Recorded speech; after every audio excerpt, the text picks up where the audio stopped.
Seguramente muchos de vosotros la conoceréis por Lash Live o Symphony, pero hoy estamos de enhorabuena y es que podemos hablar con Zara Larsson de su nuevo trabajo. Es el primer adelanto de su próximo álbum y se llama Love Milan. Welcome, Zara. How are you? Thank you. Muchas gracias. I'm very good. How are you?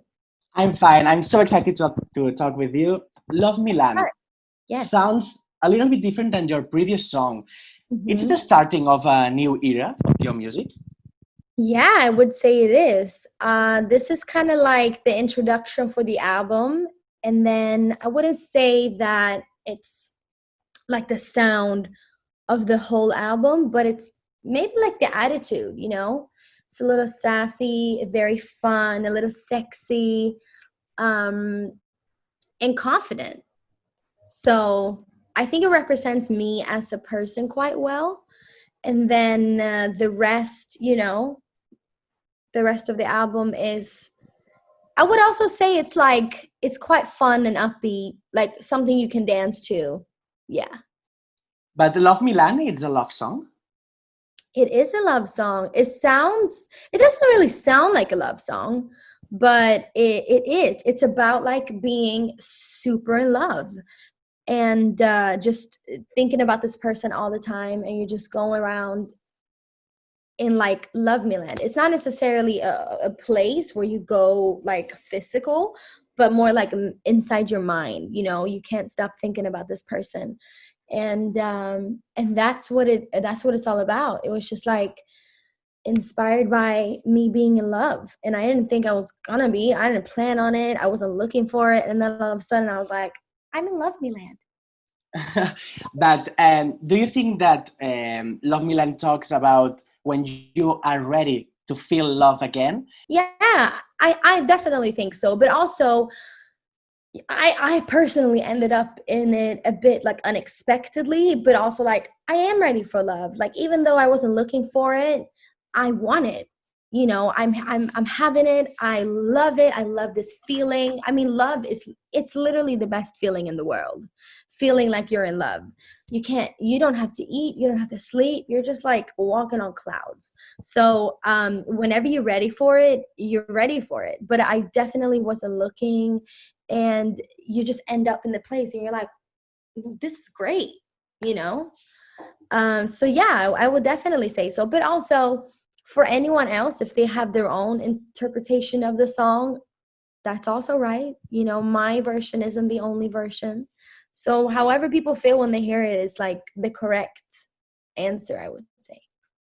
This is the first single of your new album. You said that there is a lot of dance music. Can we know a little bit more of that album? For example, when it will be released?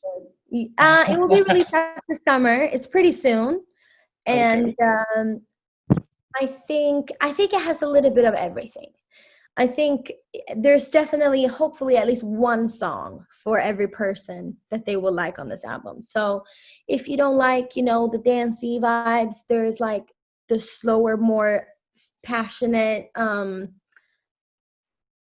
ballad songs. But also, I always think like, what's going to be a good live show? Because that's what I love. I love to perform live. So what's going to make like a good show? You want a bit of everything, right? Like some dynamics. But yeah, what I love to write about, what I love to sing about is the red thread. I would say maybe it's love, whether it is like feeling heartbroken or feeling really happy. I love to sing about like being attracted to someone, because that's the most powerful thing. Like I said, it's the most powerful thing in the world. So when you find someone and you're attracted to them, ooh, I love to write about that. Yeah. I love that feeling too. And are we going to find some collaborations? As of now, we'll see. That's all I'm gonna say. Oh, maybe Ed Sheeran or Ariana Grande? We'll see. Okay. I won't say anything.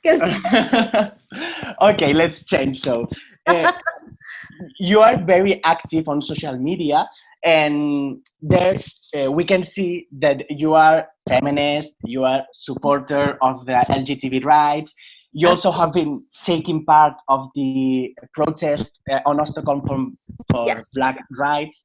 You Hmm. are an activist. So, as a public person, do you think that's important?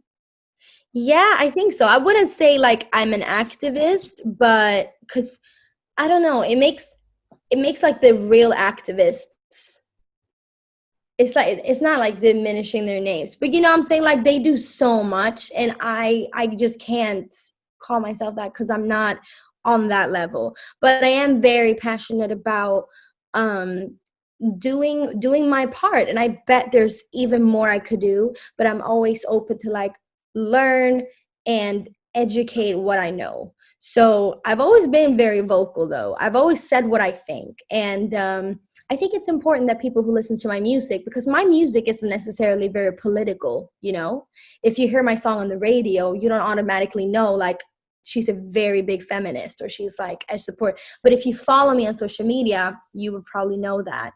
And well, to your question, I do think it's important because I have a big audience. So if I could influence some people into even going vote, you know, that's like the easiest and the best way to make your voice heard. Like go and vote, um, speak up when you see anything happen, make sure like the people around you are safe and that they can live their best lives, making sure that people can love whoever they want, because that's a human right, like to be who you are and to love who you want to love.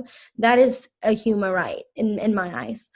So if I could just shift, you know, some people to the better side, to the bright side, and like make some people open their eyes, or um explain why feminism is important, and that I think if it's only one person, then that's one person, that's you know, that's one person, that's a whole little, its own universe. So I think that if you can influence people, then you should, because there's a lot of people out here influencing people badly. So yeah, I do what I can. um and I think it's so inspiring seeing other, like I follow so many cool people online, and I'm like, I just, I don't know. It's really good to see how my generation is taking part, because social media now, it's whole own movement. Of course, we still go out on the street, but you can connect with so many people through like Twitter and Instagram, starting hashtags, like make people more aware. For like example, the police brutality in America, it's not like that hasn't been happening. It's been happening for time. It's just now people can film it, people can share it, people can get people engaged.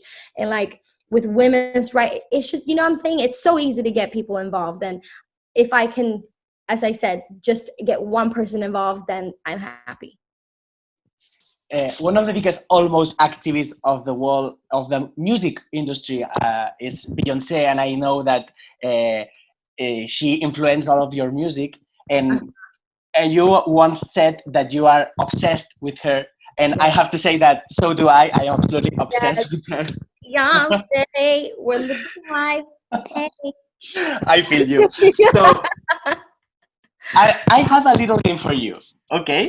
Because it's so easy. It's so easy. I think I have a theory that I think that there's a song, a Beyonce song for every moment in the life. Oh, it is. So Definitely. I will tell you 4 or 5 things that we could do after the lockdown, Okay. and you have to tell me which Beyonce song could be sound. I Okay? love that. Okay, that's so cute. For example, Pride Parade. Oh my God. Ooh, that instantly, I mean, it instantly makes me think of Black Parade, which you just released. But I would also say Pride Parade. Oh my God, there's so many options. Maybe like Love on Top, because it's Oh, it's like good energy. You know, we're fun. We're celebrating love. Maybe that one. I just instantly made me think of that. going shopping to a mall. Wow, going shopping to a mall. I will maybe want to hear some. Right now, I would have like Megan and Beyonce in my head, the Savage remix. Okay. Going to a fest? Ooh, let's a party. Maybe Get Me Bodied or Freakum Dress. And the last, a first date? Maybe a chill Thursday. Do we hear some classic Halo? Maybe we do. So romantic. You know? Talking about love, let's return to Love Milan. You just released that song during a lockdown all over the world. Yeah. We are going to see you soon in a stage performing live that song. I really, really hope so. It's gonna be, I can't do the choreo live. I can't be on the floor like that live, but I'll do my best. I do as many things as possible. Maybe in Spain? Yes, I can't wait. I'm so excited. It is a shame that this is happening, but you know, the world doesn't evolve around me, surprise, surprise. So I still want to do music and I still want to release music. And I think it's not going to be like a good time to do that in the near future at all for like this year and maybe next year. It's not going to be like a good year for music live, but we still want to listen to music. Like I listen to music every day still. And it's maybe especially in these times, you need like art, even if it's movies, entertainment, if you want to paint, if you want to dance by yourself, if you want to listen to music, whether it is to escape or to relate. I think we will always want to hear music. It's like in our nature, in humans' nature.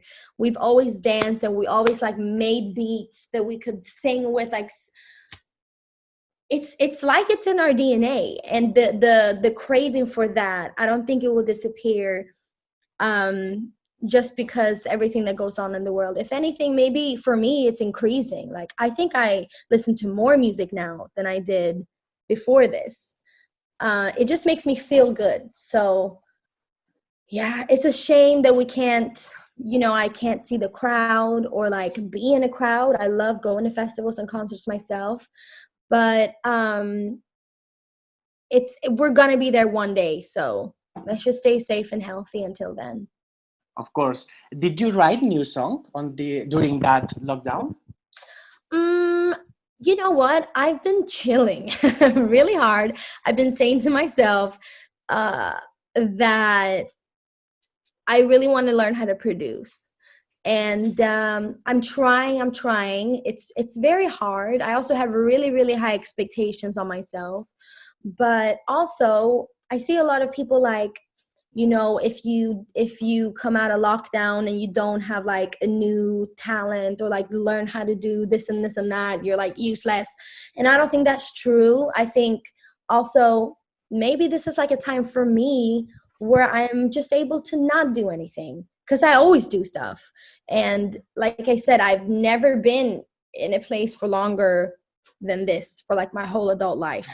So just the fact that I'm able to take it easy, that is not going to happen for the rest of my life. So I'm just trying to enjoy it. And it's fine. You don't have to do stuff all the time. I know a lot of my friends also feel anxious because they're like, I'm not productive. Like, I feel like I should be doing stuff. And your worth isn't in the stuff you're doing. You're more than what you're doing every day, or like the things you can produce.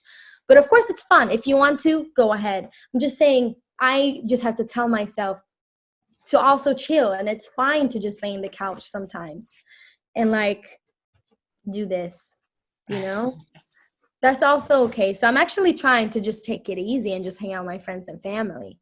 But maybe we'll have a new song after lockdown. I haven't wrote it yet. I haven't write it yet, but maybe. Muchas gracias, Zara Larsson, por compartir este ratito con nosotros, darnos a conocer un poquito más de este nuevo trabajo que estamos segurísimos que nos va a dar mucho de qué hablar y que la vamos a escuchar mucho, mucho, que se llama Love Milan. ¡Besos! ¡Mua! ¡Besos! Lost in your